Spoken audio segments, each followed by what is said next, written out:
Sanje Judo Zoge Jonamna, Shanju Bandu Dane Gyapsu, Tage Jinso Gebe Sonamge, Toba Benji Sange Jubara Sho, Sanje Chudan Soge Jonamna, Shanju Bandu Dane Gyapsu, Tage Jinso Gebe Sonamge, Toba Benji Sange Jubara Sho. Sanje Juda Soge Chonamda, Chanchu Padu Gane Gyapsu Shi, Tage Jinso Gebe Sonamge, Jola Benje Sange Juba Sho. I go for refuge and tell me that to the Buddha, the Dhamma, and Sangha, I make accumulations to practice of giving and so forth. May I become a Buddha to benefit all sentient beings. I go for refuge and tell him enlightened to the Buddha, the Dhamma, and the Sangha. By my accumulations of practice of giving and so forth, may I become Buddha to benefit all sentient beings. I go for refuge and tell them enlightened to the Buddha, the Dhamma, the Sangha. By my accumulations of practice of giving and so forth, may I become a Buddha to benefit all sentient beings. Om Ye Dharma Hetu Prabhavam Hetum Desham Tathagato Yavatat Desham Chayo Nirodha Evam Bhakti Mahashamanaye Swaha Om Ye Dharma Hetu Prabhavam Hetum Desham Tathagato Yavatat Desham Chayo Nirodha Evam Vati Mahashamanaye Swaha Om Ye Dharma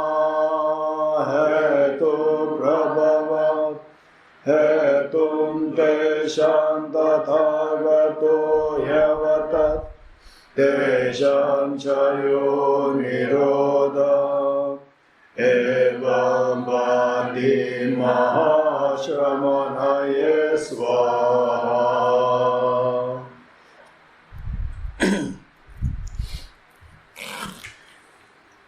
Okay, so that the first what we do is that the Bodhicitta continuation from the little bit of the Bodhicitta, and then we'll do the question answers. And then in case if the question answers is not that many, then we will continue from the 6 perfections and the 10 perfections. Okay, Bodhicitta. There are many ways of classifying Bodhicitta. One way of classifying Bodhicitta is the aspirational Bodhicitta and the engaged Bodhicitta. Bodhicitta into 2. Aspirational Bodhicitta in aspiration and Bodhicitta in action, or aspirational Bodhicitta and the engaged Bodhicitta 2. This classification is slightly varied between the 2 philosophical schools. One is Prasangika and the lower schools. According to the lower schools, Bodhicitta, when the Bodhicitta is accompanied, you generate the Bodhicitta. The Bodhicitta is then. By the way, what is Bodhicitta? What is Bodhicitta?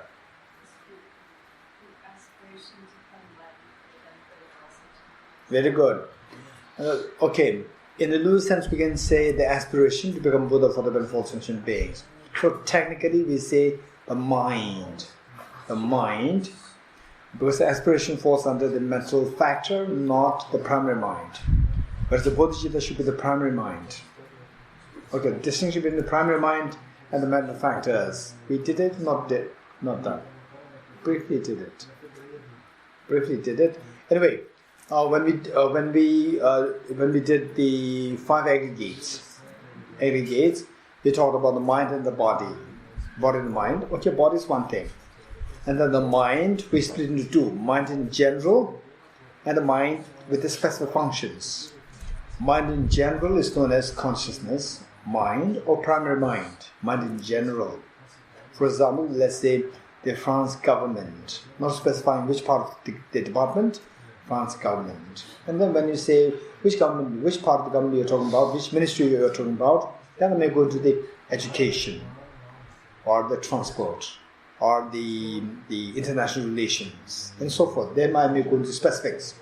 So in general, that is known as the mind or primary mind. Whereas the bodhicitta, and then the specifics are known as mental factors. Mental factors. Specifics meaning that when you go into the functions of the mind, each function, the mind being very compassion, element of compassion, element of wisdom, element of stability, element of generosity, an element of study, element of the mindfulness, and so forth. There are so many such functions, and on the basis of these functions, it is ascribed the mental factors. Or in other words, on the basis of these functions, we talk about the mental factors. Mental factors and the primary mind. And the primary mind, we call it sometimes a primary mind, sometimes just as a mind. So therefore, the bodhicitta should be seen as a primary mind, not as a mental factor.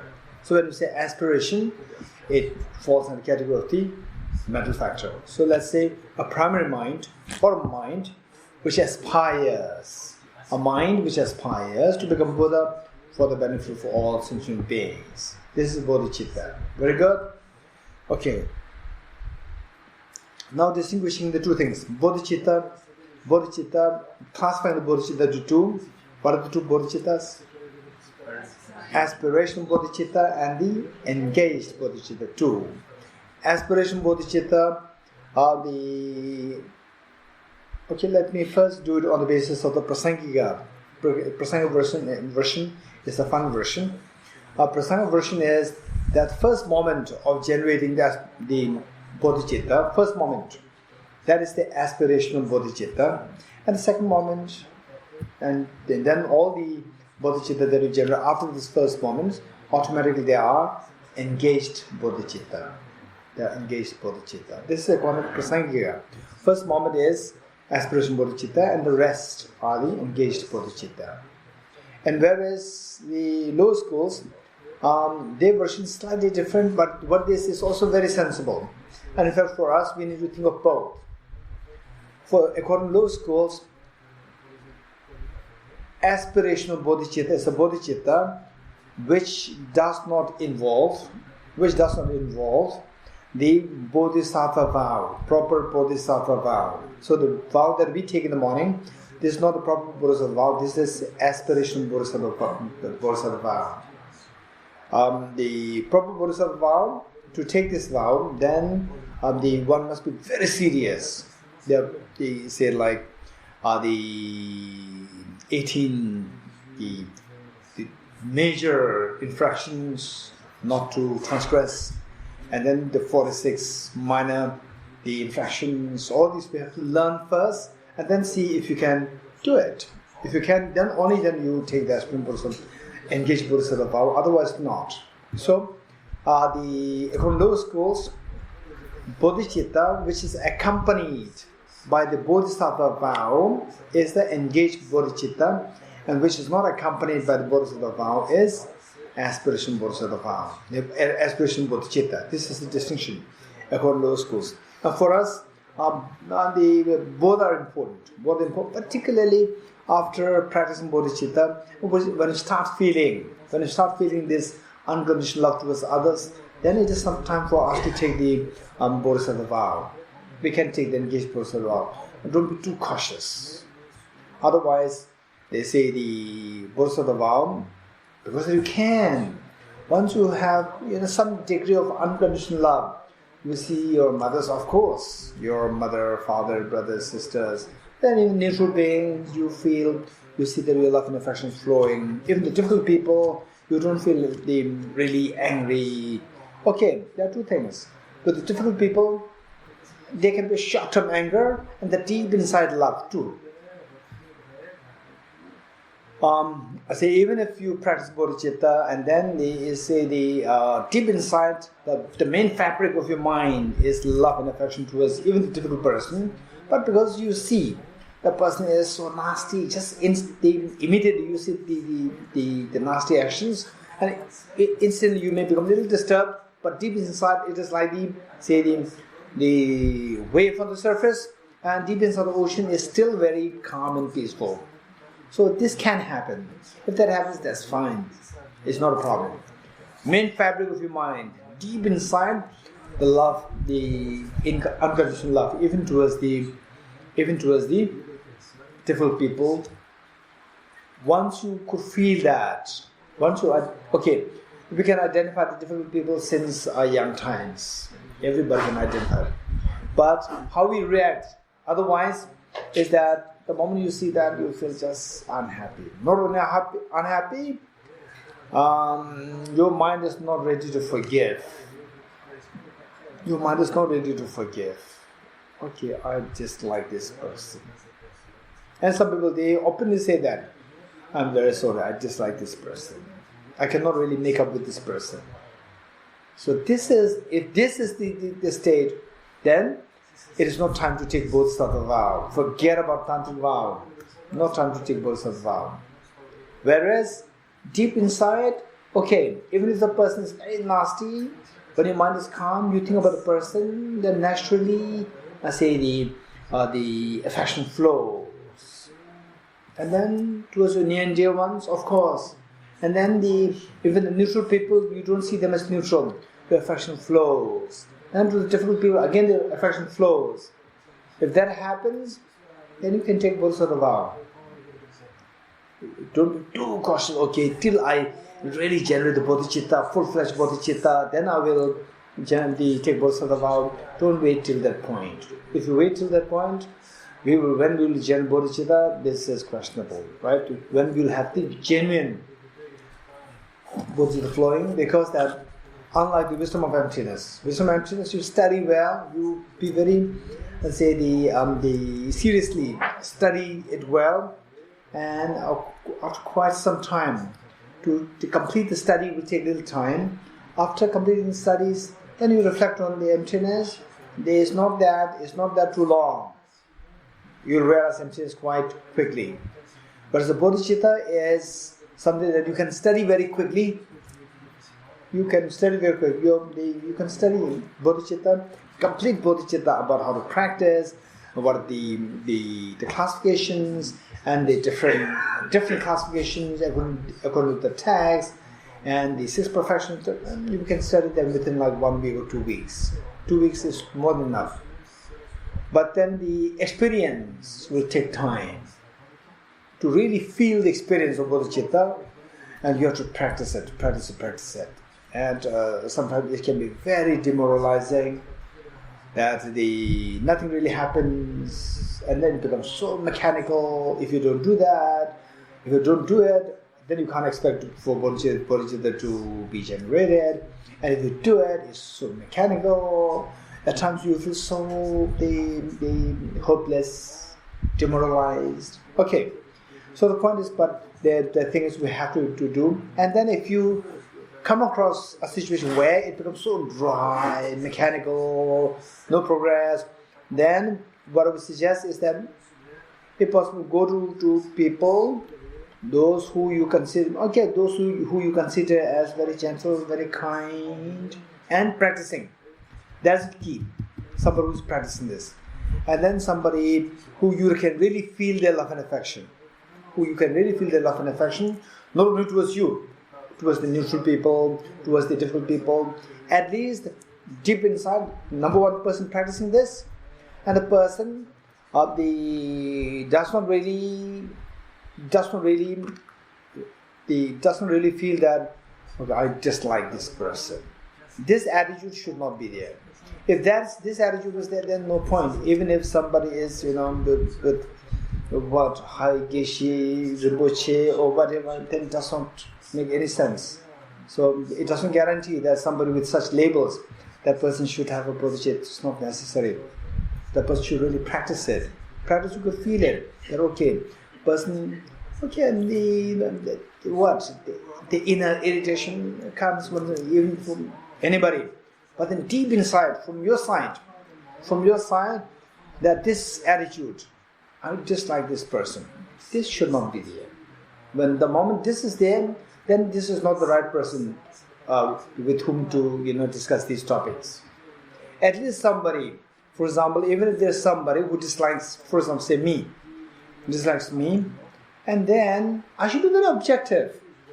If it's the bodhicitta aspiration or unconditional love, I will not, from my side, my love will flow. Whereas, even if I did not, I'm yet to reach to that level of that compassion, of flowing, but at least somebody to take the aspiration, to take the bodhisattva vow, is that, okay, that person is unkind, very nasty towards me. And then Josana, for example, let's say, talks about that person. And then, that person, I know, this person, low quality. No, very ungrateful person. If this is the response coming from me, finish. I'm not the right person. But it's at least that, yes, and even if Josana talks something bad about that person, yes, that's true, but he has also good qualities. But everyone has good quality, bad qualities. Somebody has a bad quality, also has a good quality. Somehow, that's good quality. That person, I agree with you, but then this person also has a good quality. This has, this. So, be very objective. Very objective. Your anger, your irritation should not overpower and blind you from seeing the good qualities in the other person. Whatever good qualities the other person has, then you just scrap this. And you just mention only the bad things. Finish. Far from bodhicitta. So, which means when that is happening, maybe practicing, but then the bodhicitta is not clearly say that this person is not emphasizing on bodhicitta practice. Emphasis on bodhicitta is missing. Okay. Whereas, the differences are there, it's fine. And the other person may be talking very badly about you, but then you come. And then, this person is so bad like this. That's true. But then, very natural with everybody, there's always some problems there. Just understand, I know what you're saying. Yes, I understand this person is not really nice. But then he has good qualities also. Yes, and then at least, although you may not be talking very, very positive about, at least not picking up the bad things. Okay, if that is happening, then which means that particularly if the person is so nasty towards that person and still not talking bad about this, means that this person is practicing bodhicitta. That is important. So in practice there must be something happening. If that is not happening, there is no point. There is no point. Okay. Generally speaking, anybody who says that I'm going to go for a retreat, so this kind of retreat, in Tibet in those days, such a retreat is not really considered as a retreat. In Tibet, this is more like a study programs. Retreat means, generally speaking, either you go in solitude and then just practice. And some, they also include the prostrations, making prostrations, and all these mundo, meaning the preliminary practices, also included as a retreat. That's also fine. Okay, that's fine. In which case, what I would say that this study is very high quality retreat. Okay, that's fine. So what I'm saying is that some people, not all. We have to be very honest. Why I'm sharing these things is to tell us what is the real dharma. And some people, they go into retreat, which would mean a 3 years retreat. 3 years, 3 months, 3 days retreat. Then they come out. Not all. Some are amazing. They come out, they finish the retreat. Again, they go back. Again, they do another 3 years retreat. This is amazing. Which means that they have felt the benefit.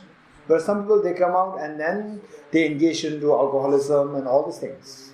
Some, not very rare though, very rare. Which means that what the person was doing in that 3 years' time was not really productive, what I'm saying. So therefore, it simply doesn't mean that, with the label of retreat and so forth, automatically your mind stream will improve. This is not a fact. We have to put our own effort. This is a point. And many of the practitioners, they do not even label themselves as sitting for retreat. Deliberately they avoid using such labels, retreat. And what they're actually doing is the greatest of the retreat. And whenever they get time, make sure that they don't waste the time. They just sit for studies, meditation, reflection. And then at the time of death, many of these people who are otherwise considered just ordinary person, oh no, the person never did any retreat.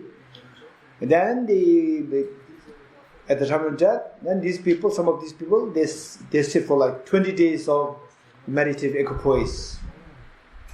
These things happen. The miraculous indications appear at the time. These things happen. So what I'm saying is that we have to do something. We have to do something, and practically speaking, just see how to curb our anger. Curb our anger towards anybody. Anger, and see how to stop backbiting anybody. And say, now when we say stop backbiting anybody, then say even somebody who is really abusive for the whole community, really destroying the whole community, and even these people, you talk nicely about, oh yeah, this person, for example, like Trump. Right? Trump is okay, he's very nasty, yeah, but he's very good in this, he's good in this. This is, again, another extreme. Why I'm saying this is that someone who is destroying the community, this we must be able to speak out. Speak out, not with anger. Speak out, objectively speak out their mistakes, so that the disease will not spread. This disease is a very serious disease, particularly as a leader. Leader with such a disease, just say, what is that? What they call it? White supremacy? This is a big disease. It's a disease. This disease is almost with every community. Almost every community. Believe it or not. Say, nowadays it is becoming less. Nowadays it's totally outdated. Particularly with the globalization, it's totally outdated. In those days, in every community, you believe that your community is the best and other communities are inferior. Do you agree with me? Every community, this is their disease. Our community is the best, and other communities they are, and they have, I don't know what's the English. Say, the point is that they have some way of classifying one's own group with a special name, and the outsiders with another name. Our outsiders' name is little derogatory. Derogatory meaning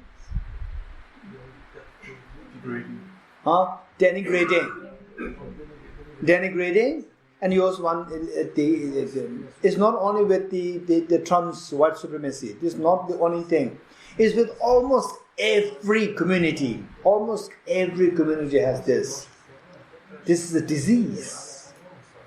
The moment we think that this is, and then your ancestors, the past generations, they passed this disease down, and it came to us. And then yes, you are from a very pure clan, and then these are like that. But when you meet other people, they talk nice. We are same. Internally, it's different, right? This is a disease, outdated disease. With this attitude, thinking of becoming a Buddha, thinking of generating Bodhicitta is far away. For you, there's no greater gift than the gift of generating bodhicitta. Any thought process severs this is a poison. This is a poison. So therefore, always try to be with somebody. People, for example, say, if you have some teachers who have such an unbiased thinking towards everybody, embracing everyone with love and affection, you are very lucky. Number one. Number two, even if that is not happening, within your group, within your study group, nearby, your neighbors and so forth. Amongst them, you have to locate people who have this, I wouldn't say unconditional love, but who does not have these biases, that we are superior, others, without this, and embracing everybody to the best you can. If you can get hold of such people, make sure that you get hold of this person and remain in contact as long as you can. This is so important. The Buddha said, if possible, always go with a good companion. If possible, always go with a good companion. If not, better go by yourself than going with a bad companion. This is extremely precious advice the Buddha gave in Dhammapada. You must read this text. Dhammapada, D-H-A-M-M-A, Dhamma, P-A-D-A, Dhammapada. You must read this book. Read this, not just read it, reflect on this, read it, reflect. Particularly for generating renunciation, this book is extremely powerful. Dhammapada. And then don't just stay there. After reading this, then read the Bodhisattva books. Because this book will more direct you towards renunciation. Then after this, you must read the Bodhisattva books. Okay. So what I'm saying is that bodhicitta is of two kinds. There are so many ways of classification. One way is the aspirational bodhisattva vow, aspirational bodhicitta and the engaged bodhicitta too. So according to Lewis schools, the distinction is aspirational bodhicitta is a bodhicitta without the accompaniment of bodhisattva vow, whereas the bodhicitta with the accompaniment of bodhisattva vow becomes the engaged bodhicitta according to Lewis schools. According to Prasangika, first moment of the bodhicitta is the aspiration bodhicitta, and the remaining bodhicittas, they are engaged bodhicitta. Okay, this is distinction. So from this, it doesn't matter which school is correct, that school is correct, it doesn't matter. We take the benefit of both. That once you feel a change within yourself, after about 3 years, 4 years, 5 years of strenuous practice, with the practice, you start feeling the change. You start feeling the change from within. That okay, now my outlook towards the people, near and dear ones, even the near and dear ones, the manner in which I love them becomes very profound. Very profound meaning seeing there not only the suffering, but suffering change, perverse condition suffering. The compassion becomes deeper, and neutral beings, affection flows. Difficult people also your compassion flows, and then when the difficult person is being abused by other people, then very spontaneously you become defensive of the difficult person, who otherwise is very nasty towards you, but still your reaction, your outlook is very different.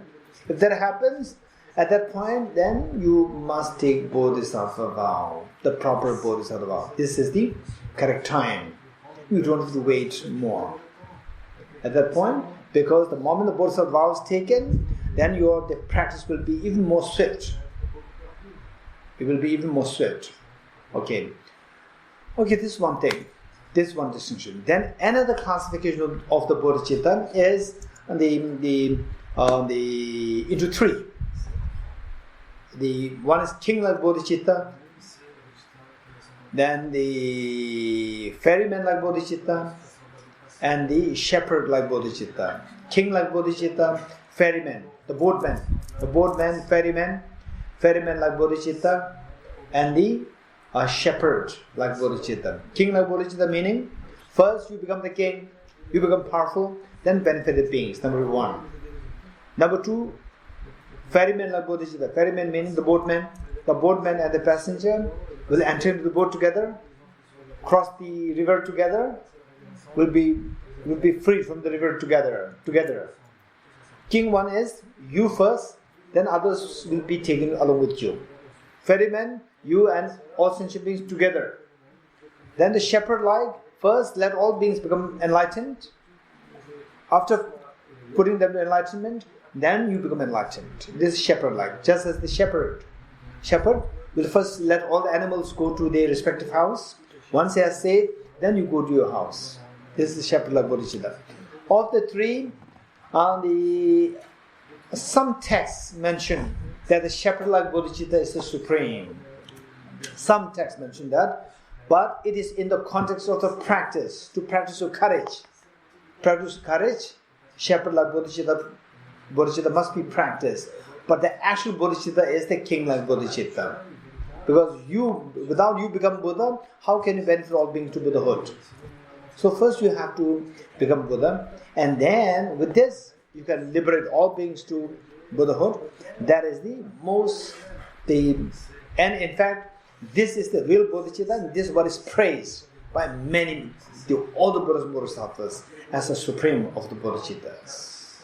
Okay, this is one thing that we need to keep in mind. And then in the more the very important texts like Abhisamaya Alankara, Abhisamaya Alankara, Abhisamaya Alankara, ABHI, Abhi Samaya, SAMAYA Samaya, Alankara, ALANGKARA, Alankara. Ornament of clear realization. The text is known as ornament of clear realization. So then the bodhicitta is classified into 22 bodhicittas with examples. Okay, that is to make a bodhicitta fast.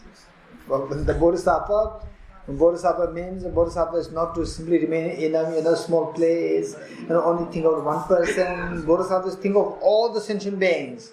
So the knowledge, awareness, everything must be fast. That's very important. For example, His Holiness the Dalai Lama, you won't believe. His Holiness the Dalai Lama, anybody talks about anything to him, he knows what they are talking about. All disciplines. This is what a bodhisattva should be like. Right? In other words, a bodhisattva should be able to benefit anybody from any discipline with any kind of aspirations. He or she should be able to help. In other words, from what we learned last time, I don't know how many of you remember that. I explained the stanza here. I think day 3 or day 4. Page 5 of the Blaze of Non-Dual Bodhicittas, page 5. Page 5. I don't know, I don't remember whether I explained this. The first stanza. I prostrate to the mothers, to the hearers, the bodhisattvas and Buddhas. Did I explain this? Last year. Christopher exception, because he's focused on the translation. Exception. Last year. 10 years ago. I remember 10 years ago I came to Kalachakra. That's right. Huh? No, not this year. This year and the last year also. No, look at your face. So not this year. What? What is this sense? I prostrated last year. And particularly people who came last year and this year, both when they say last year, others are rest assured. Yes, this is not our job. Okay, this is their job. No, we do. No, nobody. I just read it. Okay, we did it this year. In fact, I explained this, and Tashila, who left now, Tashila, he said that he never heard this explanation. He said it. He never heard this explanation. He is so happy that this explanation is done here. And then everybody is showing the faces, so like you did not hear this explanation. Huh? Okay. Who is this? Now, number 1, number 2, line 3. Line 3 which reads, who through the knowledge of paths? Who is the who? Who is this who? Huh? Huh? Maybe in some people you might have notes there with you. Huh? Jane, Thomas, Laura. Is there any note there? Oh no, you are reading the iPad. Anybody with the hard copy? Is there any note? Mary, your note is from last year. You made the note? You found the note? Good. Okay, anybody who found the note? Sophie, why did you not say this and then? Why did you not say that we did this here? Yeah, I said yes. You said? I said si. Okay. So what I'm saying is that who through the knowledge of paths? Who is this who? Bodhisattvas. Bodhisattvas through the knowledge of the paths causes or helps. Causes those helping migrators. Okay. Migrators to achieve the aims of the world. Okay. Who are those who help the migrators to achieve the aims of the world? Bodhisattvas. Okay, so Bodhisattvas, they achieve the aims, they help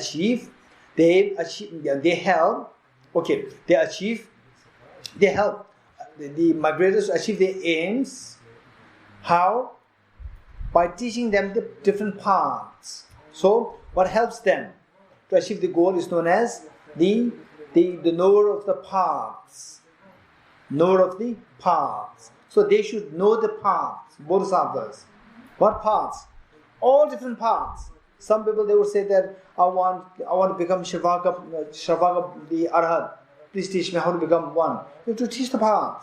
Some may say I want to become Buddha. You have to teach the path. Some may say I want to practice just renunciation. You have to teach how to practice renunciation. And some may say, I'm interested in physics. I'm not interested in dharma. Please teach me physics. You'll be able to teach physics. Some may say, I want to practice what? The business. Right? The dharma I'll do later. After my business, when I become a little older, I will do the dharma. Then you'll be able to teach business. Right? Bodhisattva should be like a mother. Mother will never say that, oh, you want to do business, you don't want to do dharma, then I'm sorry. Right? I can only teach you dharma, otherwise if you go into business, you go for business. I cannot teach business. No, mother will, whatever the child asks, the mother will try to teach that. If the mother cannot teach, the mother will make sure that to seek help of somebody else. Mother will not say that, okay, this is unrelated to me.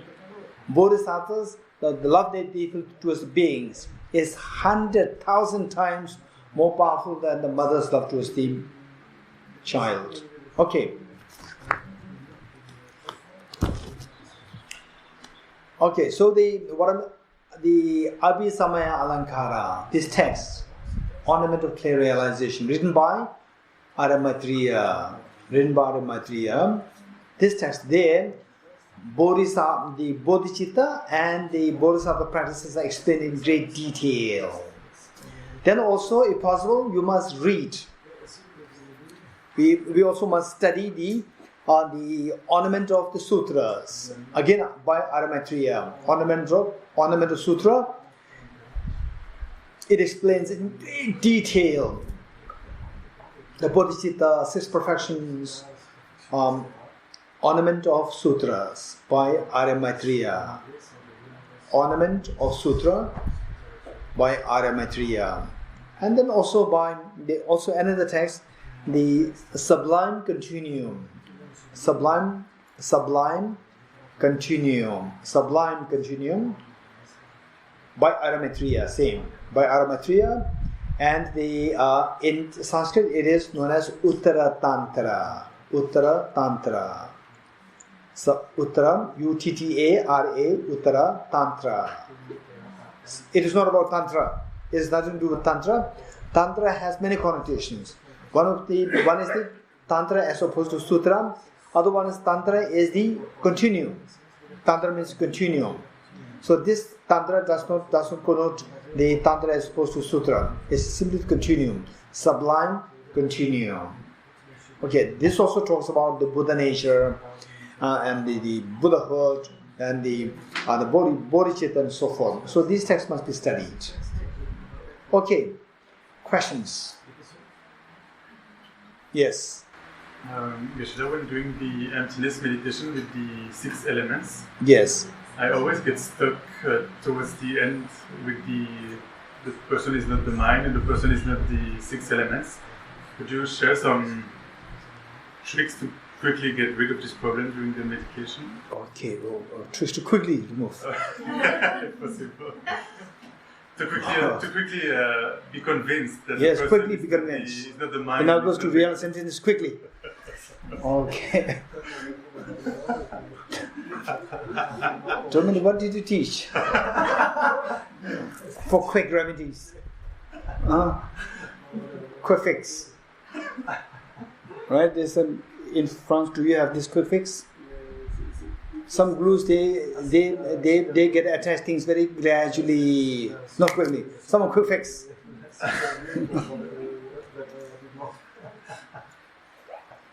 Okay, who is keen on quick fix? Raise hands. Okay, the Ram Kunchen, then Sophie. Quick fix.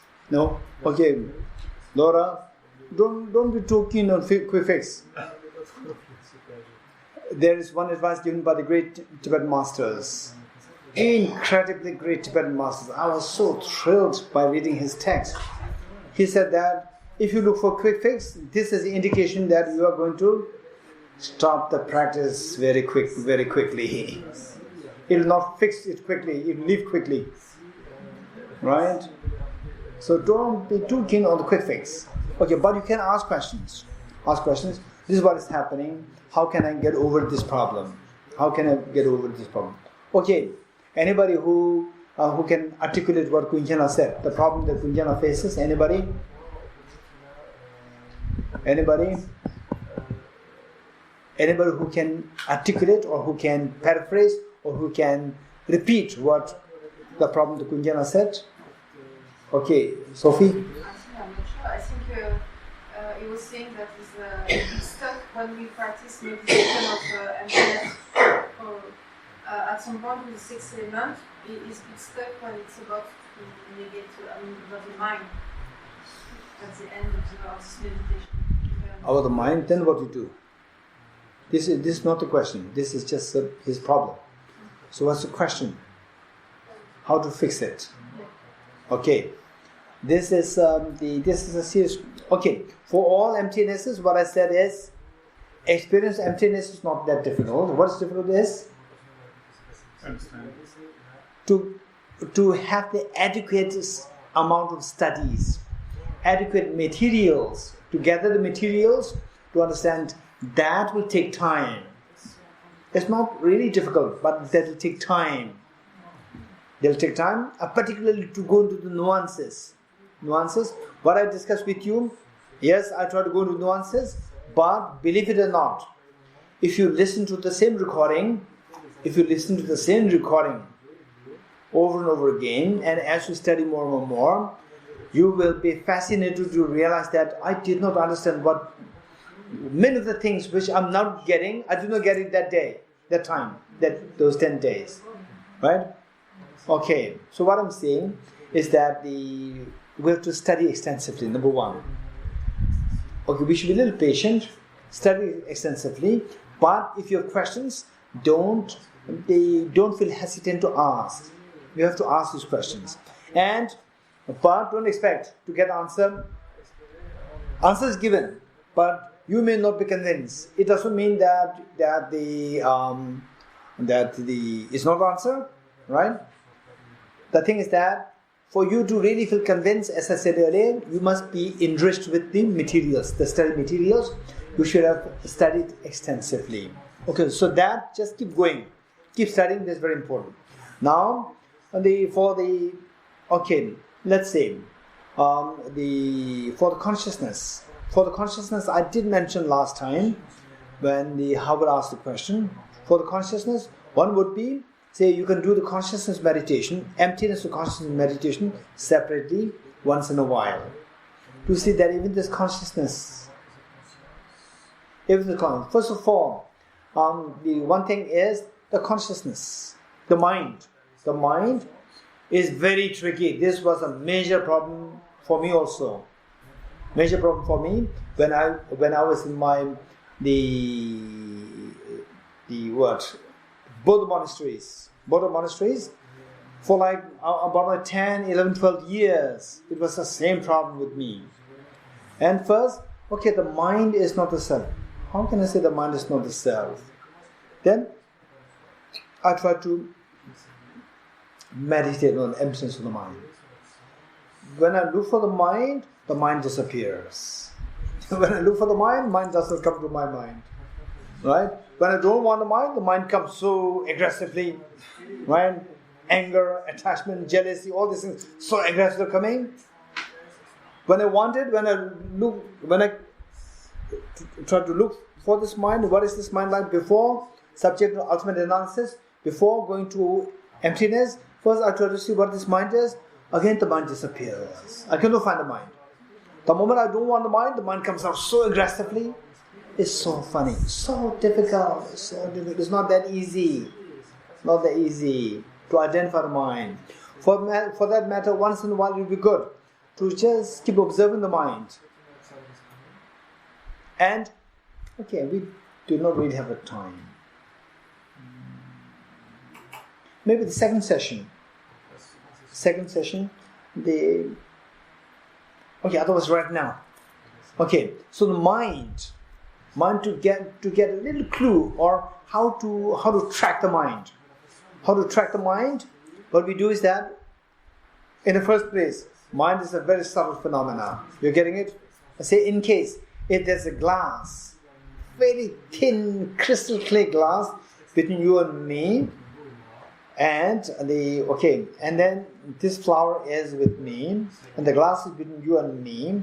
Then I ask you, okay, if you're interested in this flower, if you're interested in this flower, you can take this flower.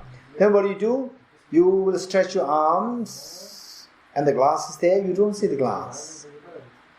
You stretch your arm, thinking that there's nothing there, there's no barrier to get to the flower, but suddenly something will block you. You have not seen that. Why did you not see that? It's transparent. Because it's so transparent, it's so subtle. It's very subtle to be visible. You're getting it? Because of the subtlety, you cannot see that. We are so addicted to seeing the concrete, tangible things, physical forms. The mind is not physical. Mind is like this very subtle glass. Because we are so addicted to seeing the very gross, tangible forms, to see the mind is very difficult. Unless we train. For example, say some people they used to take a lot of salt in the food. Lot of salt in the food. Anybody? Salt. Okay, Cecile, Sophie, and then? Huh? And Sophie? No, bus. Huge quantity. Huh? Okay. So what I'm saying is that those who take huge amount of salt intake with their food, if the intake is like let's say 10 grams of salt, 10 grams salt every food, then when you are given a food with 0.5 grams salt in it, you will not feel the salt at all. You say, there's no salt at all. You will not feel the presence of salt at all. It's not that there's no salt, there is salt there. And others enjoy that. But you are not feeling it because you are so addicted to a large intake of the salt. Okay. Likewise, we are so addicted to always looking for tangible, physical things, because of which we are not used to looking at the subtle mind. Now we have to train ourselves to look at the subtle mind. Okay, for that matter, I'll give you a very quick tips. One is, okay, not really quick. Here quick is not the quick. Quick is the breathe. Quick meaning breathe. Not the quick in the quick. Quick means breathe. Okay, what is that? How is mind defined? Mind is defined as clear and knowing. Clear and knowing. This is the definition of mind. Mind is defined as clear and knowing. Okay. Don't just leave it on the intellectual in the book. Oh, mind is defined as clear and knowing. Don't just leave it there. You have to try to experience it. What is clear and knowing? You must try to experience it. You must try to experience it. Clear and knowing. And when we put it like clear knowing, it is not too clear. Clear knowing is not too clear. So better would be to say an agent with clarity and knowing aspect. An agent with clarity and knowing. Then it becomes clearer. An agent of clarity and knowing aspect. But other teachers may say that, who said it? It's just clear knowing. Seljin Rigpa. Just clear knowing. Then don't fight. Oh, in Kalachakra Center, Geshe Damdul said it. Don't fight. Say that yes. What you said is traditionally correct. Right? Correct. Just say. Because that is the traditional way of defining it. So I put it the same definition. I put it in an easy way to make the other people with the what do you call it? More understandable. With the another language. I won't say modern. Modern has a connotation that the other version is outdated. More understandable. Huh? More understandable. More understandable. Yes. So there, I say an agent with the clarity and knowing aspect. Okay. So don't just leave it there in okay. What is mine? Mine is a clear knowing agent. You know, like this. Learn this and try to experience it. If you can experience the agent with the clarity and knowing as its attributes, you have to see if you can experience this. Okay. For that, what we do is okay. Sit upright. Sit upright. Okay. Ideally speaking, this is just 1/10 of the practice, 1/10 of the part of the practice that I'm sharing with you. It's not the full practice, right? It's just for you to, okay, now this is what I've learned from what I've been learning. How many learned this definition? Clear knowing as the definition of mind. How many of you learned that? Okay, what is clear knowing? Did you experience it? What is clear? What is knowing? Did you experience it? Virginia 18. Huh? Clair, c'est prendre l'aspect des phénomènes qu'on perçoit, et knowing, c'est la capacité de les connaître. So clear is that to take the aspect of the phenomena, of the objects, and knowing means to apprehend them, to know them. Okay, this is what everybody knows. What is so unique about the mind? In what way this helps us to understand what the mind is? Anybody? Okay, so now let us not just leave it there. Be daring to ask this question. Right? Daring to ask this question. Okay. Okay, for that matter, okay, how many want to know what is clear knowing experientially? Raise hands. Are you sure? Every time I ask something, how many you want? Everybody is. You think that you're going to get something solid. Okay. Okay, good. If you are very serious, okay, how many you seriously want it? Raise hands. Serious. There's no difference. Serious and want and serious to want. Same. Okay. If you are serious, then sit upright. Sit properly. Sit up properly. Okay. Ideally speaking, but in whatever is the case, I'm sharing this.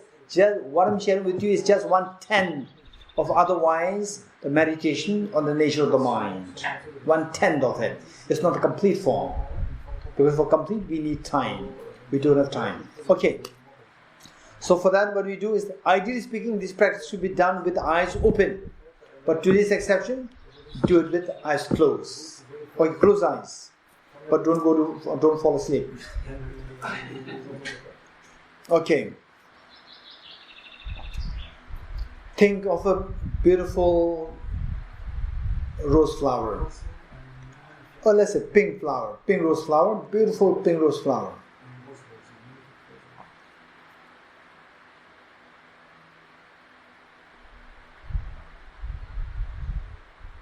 Pink rose flower in the daylight. not in the dark, in daylight. Okay, now open your eyes. Okay, this rose flower came to your mind, the image of the rose flower came to your mind, raise your hands. Image of the rose flower came to my mind, raise your hands. In the daylight. Good, very good. If it came to your mind now, what is the definition of mind? What's the first part? Clear. Clear. What does it mean by clear? Say, on the mirror, in a mirror. Have you ever seen a mirror? Have you ever looked in the mirror? All of us. If the mirror is very dusty, do you think that image can be formed there? No. If the mirror is very dusty, image can be formed or not formed? Not formed. Your image cannot be formed there. So in order for the mirror to have the image, the mirror must be very clear. Very clean and clear. You getting it? It must be very clear. Okay. So this, when I was in my early 20s, I asked this question to my teacher, Venerable Geshe Damdul. I asked this question to him. He was the lifelong the hermit. I asked him that, I'm looking for my mind, I cannot find the mind. I asked this. And the answer that he gave is that it was so easy for him. This answer that he gave, from there I got the impression that it was so easy for him. He said, don't you see it? It's like It's like a mirror where any reflections can be formed. He said it, and then I looked inside, no mirror. No mirror coming. I could not find it. Okay, so this is extremely precious, the instruction that he gave. Okay, so the mirror, until the mirror is clean, image cannot be formed. Do you agree with me or not? Okay. In your mind, the flower came or the image of the flower came to your mind? Image. Flower came or the image of the flower came? Not the flower, right? Image of the flower came. If the image of the flower came to your mind, there must be image. In order for the image to be formed, there must be, the screen must be very clear. If the screen is not clear, the image cannot be formed. The fact that image is formed in your mind, the screen of the mind must be very clear. The screen of the mind must be very clear, without which the image cannot be formed. This is the meaning of clarity. One aspect, one part. Then another meaning of the clarity is not only clarity, it also has in Tibetan it is selva, cell. Cell, Shinrikpa, cell. S-E-L, cell. Cell has two connotations. One is clarity. Number two is luminosity. Luminosity. Okay, say at the moment, what do you see in my hand? Flowers. In the night where there's no light at all, I picked up this flower, if I ask you what is in my hand, you will not see anything. Why? What made you to see now the flower? What made you see that? Because there's the light there, source of light there, luminosity. Because of the light. Likewise, when you think about the flower appeared or it was just like a dark. In your mind, flower appeared, image of the flower appeared, or just the darkness came to your mind? Image of the flower came, which means just as this flower, in order for you to see this, there should be the luminosity. Luminosity either from the flower or from the outside light source. The sun or the light, whatever, there must be some light source, luminosity there. Likewise, you are able to see this image of the flower. There should be light to see this. This light is not external light, it is a mental light, it's a mental luminosity. It's a mental luminosity. So with this, what we understand is that this screen on which the image is formed, it is clear. It is clear like the mirror, very clear mirror, and also that it is a mental light, mental luminosity. Mental luminosity is there. This is the meaning of the clear. Okay, what is the second part of the meaning? Second part of the knowing. Knowing. Now, say the mirror. Okay, one example that I give you is the mirror. Another one is, for example, on the water body. On the water body, water like pond. In order to have the moon's reflection, to see the moon's reflection to be formed on the water body must be very clean. The surface must be very clean. Do you agree with me or not? If the surface, so much of dust, leaves, covered by leaves and so forth, do you expect the image of the moon to be formed on the surface of the water? No. So the surface of the water body must be very clean in order to have the reflection of the moon. So the point is, for any reflection to be formed, the surface must be very clean.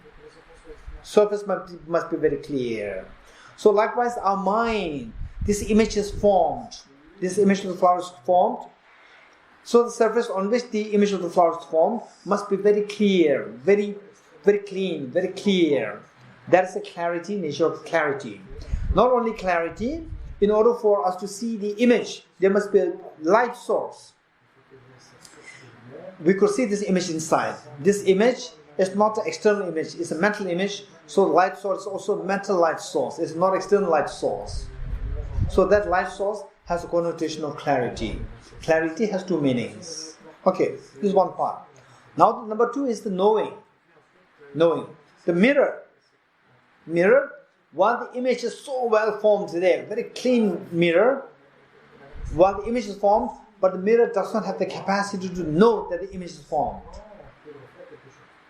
Although in the mirror, image is formed, but the mirror does not have the capacity to know that the image is formed. Whereas this screen, a screen where the image of the mind, the image of the flower is formed on your mind, the screen of the mind on which the image of the flower is formed, the moment the image is formed, you are aware that the image is formed. You know that the image is formed.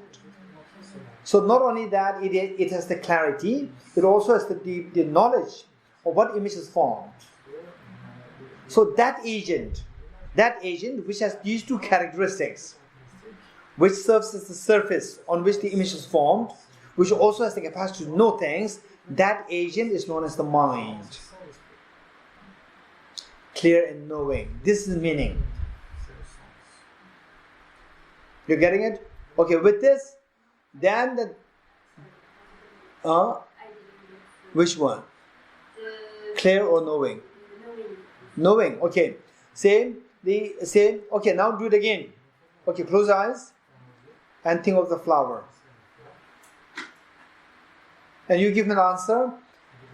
Just close your eyes, keep closing your eyes and keep thinking of the flower, think of the image of the flower. And then while you think, when I ask the questions, give me the answer. Okay, what image came to your mind? Flower image. Very good. Okay, the flower image is very clear or not clear? Very clear. And do you know that the image is formed? Can you identify that? Now the image is formed in my mind? Yes. I identify, I know. Who knows that? Not your body, your mind. That very agent where the reflection is formed, that is the one which knows it.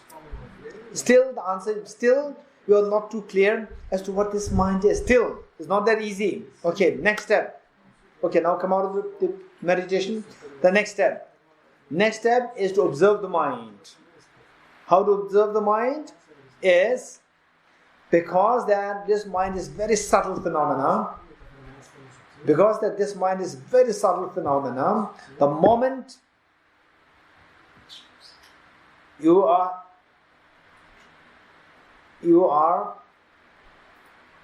attracted by a grosser object, you will never find the subtle object. The mind is very subtle. So therefore, what you should do is that you should stop you should stop ruminating over the past experiences. Stop ruminating over the past experiences. In other words, stop thinking about the past experiences. Stop anticipating for the future events. Stop thinking about the future events. Stop ruminating over the past events, past memories. And then detach yourself from the 5 sensory objects. Sensory objects are very gross. Very gross, you cannot see the mind. If the moment you latch your mind, the moment your mind latches onto the sensory objects, your mind, the sensory objects, is so gross that you cannot see this mind. Detach your mind from the 5 sensory objects. Okay. With this state of mind, be in the present moment. Just be in the present moment. Think of the flower. Think of the flower. And be aware of these 2 points. Yes, the image is formed. Okay, the surface. Whatever the surface might be, it doesn't matter. Material surface, metal surface, whatever, it doesn't matter, there is a surface there. Until there's a surface there, the image cannot be formed. So surface is there. That surface must be very clear. 1. That surface must have the quality of the luminosity. 2. That surface also knows that I know. There's something which knows that the image is formed. Okay. With this very clear knowledge, gradually ignore the flower. Don't drop the flower, just ignore the flower and try to look for the surface. Surface on which the image is formed. Surface. Look for the surface. Be patient. If you look for a quick fix, you will never find the mind. If you want everything so fast, you will never find the mind. Be patient, just keep observing it without laxity, without mental excitation, without mental scattering, without laxity. Just observe the screen or the surface on which the image is formed. And for your information, this screen is not 2D, it's a 3D screen. It is not a 2D screen, it is a 3D screen. Just observe it. Just ignore the flower and observe the screen. Okay, this is what you can learn. What you can do, if possible, on a daily basis. Now a warning. If you're serious to do this, I would suggest you don't do it with eyes closed. You do it with the eyes closed, you will never find it. Okay, tell me, a very clean glass sheet, if you are to find it, when do you think there's the greatest chance to find it? In the daylight or in the dusk? In the dusk or in the daylight? In the daylight, the chance is more. In the dusk, no. In the dusk, in the first place, it is the darkness will color this screen. The darkness will color the screen. Color this, the glass. And you will not find this glass. So the moment you close your eyes, the darkness falls in. With this, you will not find this, the clear of the mind. Okay. Now, if you're serious with this practice, okay, few tips I'll give you. One is, don't do it with eyes closed. Never ever do with eyes closed like this. Never ever do with eyes closed. 1. Number 2, don't strain your eyes. Some people, when they meditate, they strain the eyes like this. Do you see this? Do you see difference in me? Okay, look at me. This is 1.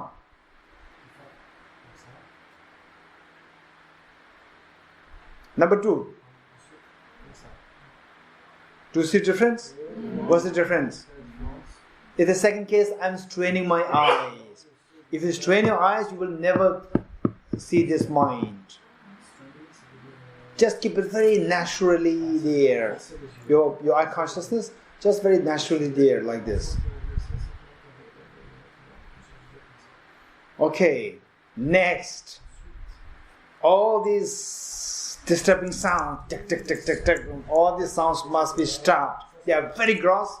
What you're looking for is very subtle. You will never find it. All these gross sounds, very gross sounds, must be stopped. Particularly the sound of the clock, tick, tick, tick, tick, tick, must be stopped. If you do, how do you have this clock in your house? With this sound, tick, tick, tick, tick. You don't have? Do you have the wall clock? Huh? You don't have a wall clock. You don't have a table clock? No table clock. Wow, very simple. Really a hermit. No table clock. Then what clock do you have? Smartphone. Mobile phone. What, Jane? What do you have? Phone. Okay. Okay. Usually the meditators, the phone. Okay. Nowadays phone is also nice. Some of the phones, the clock is automatically coming. The time is automatically coming on the screen. Otherwise, you have to press it. The meditators, right? They have to have everything so easy. The time, just look at it and you get it. This is very important. For that, earlier we used to have this tick. Earlier there was the clock. Clock was changed. Very good, thank you. This clock, tick, tick. This is very disturbing. And then say like this. Do you see this? For example, these are what are these doing? The flowers, they're moving. No movement should be around. The moment the movement is happening, finish. You cannot. There's no chance in seeing the mind. And then look. Okay, what is in front of me? What is in front of me? Tell me. Not the books. In front of me. Just in front of me. Cloth. What cloth? Very colorful cloth. Various color combinations. This must not be the air. Because all these very colorful things, what happens is they will pull your eyes. When they pull your eyes, 80%, our mind is not so trained. Your mind automatically, mental consciousness will be pulled by the eyes. And constantly you will see this. Whereas it must be plain. Either plain white without the designs. With the designs can pull you. Without the designs, plain white, plain blue, whatever color is fine. But plain. Even black is also fine. The plain blue, plain black, plain white, plain cream color, plain yellow, whatever. Okay. Should be very plain. You're getting it? Okay. And the movements must be stopped. Movements, any movement. Because of the fan, the cloth is moving. Finish. Okay. The fan sound. This fan sound is not a problem. This you have to adapt. This fan sound. This you can adapt because it's a continuous flow. Continuous sound is not that disturbing until it is a very, very forceful continuous sound. For example, some of the rivers. Rivers, they are very forceful. Like this. This is not allowed. So where this is very gentle, this sound. It's very continuous. It's not intermittent. Sound, stop, sound, stop, sound. No. It's a continuous flow. Continuous flow is fine. And if you're too particular, not even a single sound is permissible, it's impossible. So there must be a sense of balance. Balance meaning middle way. Middle way, this sound is fine. Try to adapt this sound. And then say once in a while the sound of a bird. And then the outside tick tick tick like once in a while, that's fine. Okay. Otherwise, the sound which you can control them. The fan is fine, no problem. And then what is seen below? No movements. Okay, these are and then no eyes not closed. Eyes not closed. Just try to do it with your eyes open. Okay, good. So we have tea break. Okay, boss. How do you make it picture more clear. Okay, the picture more clear. Which picture? The flower. Okay, flower. This is a very practical question. Thank you. This is the flower that I've given you example. You can do with the Buddha image also. Buddha image also.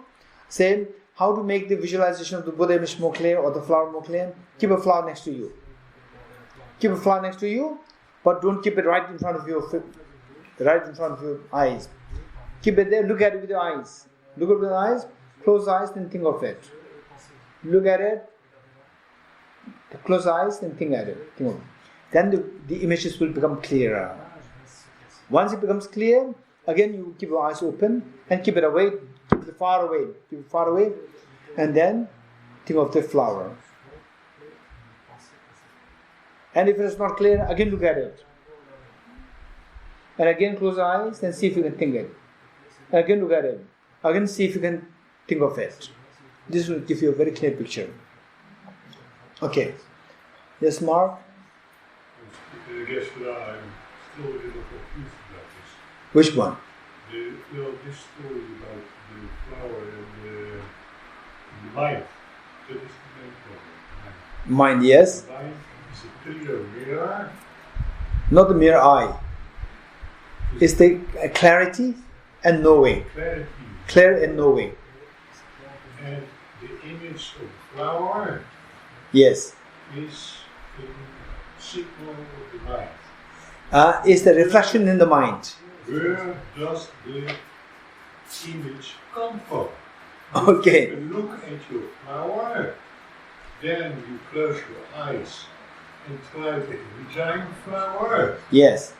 The image of the flower Comes. comes via the eye receptors in your nerve system. The nerve system brings the image to the head, wherein is the brain. And then something starts which I do not understand, but it needs a clarity mirror where the image of not of the flower but of the knowledge in the brain is projected, and that should be the mind. I do not understand. Sorry, Krishna. Okay. So the how does the computer work? Right? I don't know how the computer works. Okay, don't think too much about the computer. Just as long as you know the utility, that's fine. How the computer, which circuit is connected, which chip is used, where in the chip it is actually the memory stored. Don't think about this. As long as you know how to use the computer, use it. Likewise, we are not thinking about how all these images form and so forth. My questions are pretty straight. Just think of the flower. Can you think of the flower? Can you think of the flower? Yeah, sure. No, don't talk about the brain, mind. Just forget about brain, mind, everything. Can you think of the flower? Yes. Yes, the image of the flower occurs or not? Image of the flower. Did it happen to you? Did it occur to you? Did it occur? Image of the flower. No, not brain. Don't talk about the brain. It is not in the brain. Neuroscientists cannot see that. Listen. Mark, listen. Mark, listen. This is what you are indoctrinated by the biology teacher. Even the neuroscientists, the best of the neuroscientists, cannot see the image in your brain. Cannot see the image in your brain. They can just see the brain waves. They can just see transmitters being transmitted from one neuron to the other. They don't see any image. There is no image there. With a little effort, you can find the location in the brain with the image of the flower. There is no image. There's no image. There's no image. This is just what say at the most, image can go up to the retina. Up to the retina. After the retina finish, signal is passed to the.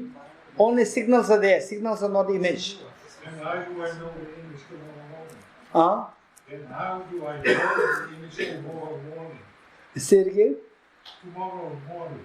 Yes. How can I remember the flower? No. So this is How can I remember my name? tomorrow. Would you remember the flower? Would you remember the flower? Yes, even though how images form you do not know, still you can remember the flower. If you can remember, as long as you can remember, that's good enough. You getting it? So for example, when we eat the food, we don't have to ask where this food came from, where this the cake came from, what kind of oil is used there, what kind of butter is used there, what kind of milk, which cow has given this milk. We don't have to know all these things. Without knowing all these things, still we know what the cake is, we can enjoy this. Likewise, we don't have to know all this, how the image is formed and so forth. Just try to follow the instructions. As long as you can follow the instructions, that's good enough. See, image is formed? Yes. Right? Yes, image is formed. When the image is formed in your mind, when the image is formed in you, scientists cannot see the images formed in you. Only you know that. You're getting it? Scientists, neuroscientists, with the most sophisticated brain scan, they cannot see the image. Only you can see the image. That image is imaginary. The brain is fine. I admitted that. This is a mental image, not a physical image. It's a mental image. Imaginary means this is something just happening in the mind, not on the brain, not physically. Tomorrow morning, if I see the flowers with my eyes, Yes. the nerves transport the signals into my brain. Yes, yes. Morning, The image will not go to the brain. no, not the Remember, itself. signals will go. Will never go to an imaginary mind. No, that mark. I will be able to draw the picture, an image of that flower. No, Mark, what do you want? You want to meditate on the nature of the mind, or you want to meditate on the brain? Well, it's only that I'm confused what it could be in mind. That's the question. No, you want to know the nature of the brain, then I can take you to a neuroscientist. Yeah, but it's me too. No, what I'm saying is that same. So, okay, the point is that we have to first see what the neuroscientists cannot see, what you can see. This distinction you have to make. If you cannot make this distinction, first you have to put effort on this. And the meditation of the mind, you have to keep it away for the time being. First you have to see what I can see, which the neuroscientists cannot see. You getting it? At the most, neuroscientists can see what? When you look at the flower with the naked eyes, when you look at it, then this image is formed on your lens. From this will be passed to the retina. Up to this point, neuroscientists can see the image. From this, then the next part is the brain. The signal will be sent to the brain. Only the signal is passed, not the image. Then do I need the mind to make it grow with the flowers tomorrow? Okay, so for that, the point is that there's one phenomena which the neuroscientists cannot touch. That is the mind, and which is the most important thing, more important than the brain. How can you tell it? Because this is what we discussed this morning. Say, if one part of the brain, because the activation of this brain, if the anxiety comes in me, I will tell the neuroscientist, please remove this brain. For me, that feeling, which is purely mental, that is more important than the brain. If one brain is creating problem in my, giving rise to agitation and fear, I'll say, please remove this. And the neuroscientist will be happy to remove that. You getting it? I hear you. Okay, this will take a little time. This is like 30 years of research. No, I won't say research, 30 years of reflection I did. It's not that easy. It's not just one day the problem. One day, the problem solution. No. You have to reflect on these points. Okay, so back to the point.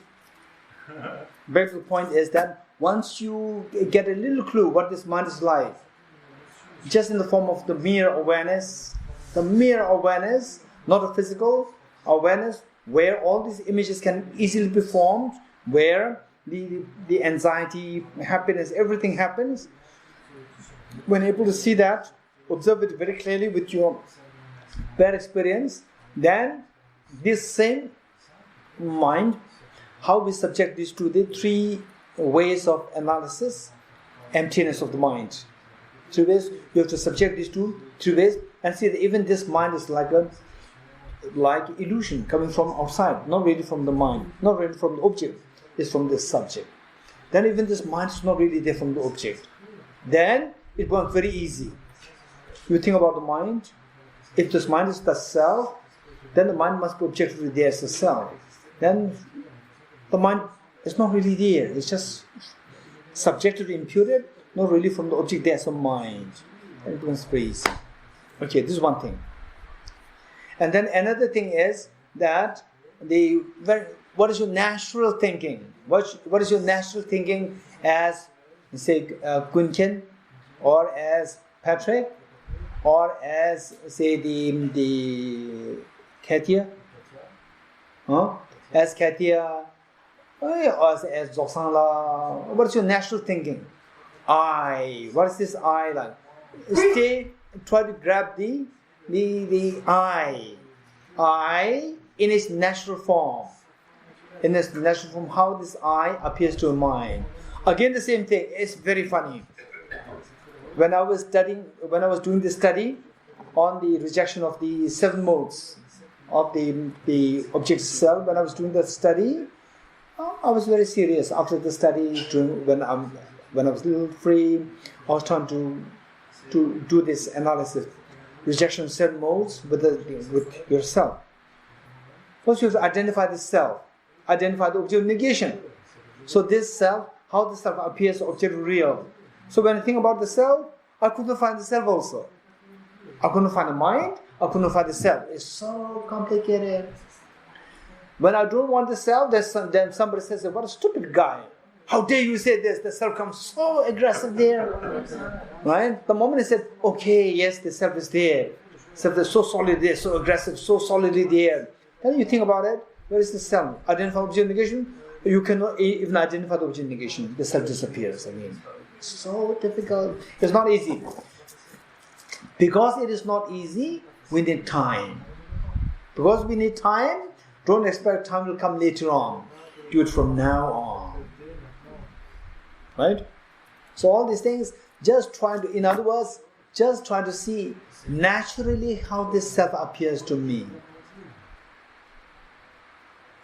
Sometimes, some people they send some very beautiful WhatsApp clips, video clips. There is actually not the real human being, but there is like what they sent. There's like a person, figure of a person made of metals, or made of some very fine metals with a proper shape of human being, and then like a noodle, it dissolves. Then what happens to reaction? What is this? Although it's not a real human being, but a proper human, but it's just nothing really there.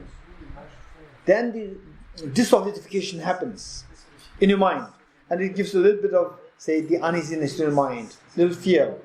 Okay, like this, just try to see how naturally I appear. And if you don't understand it, then sit next to a mirror, big mirror, and see what I look like.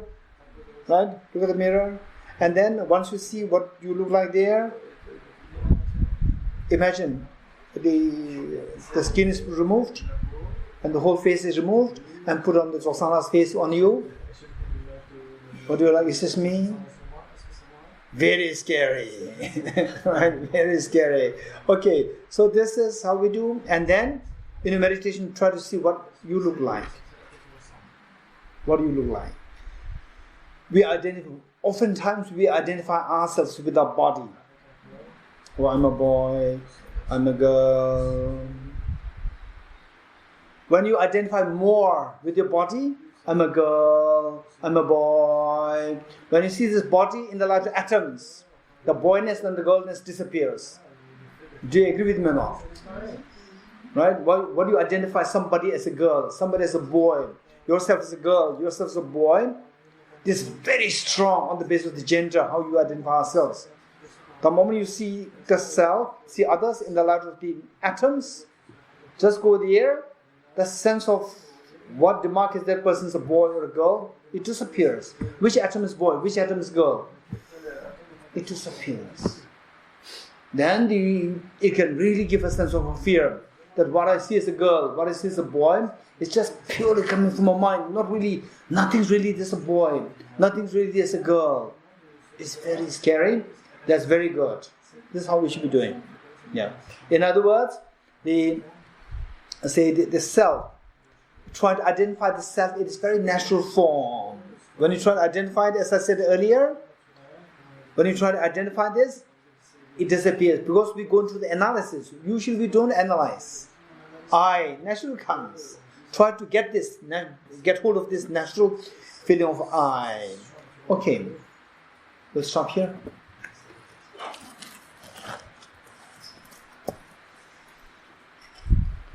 Yata Om Gati Gati Paragati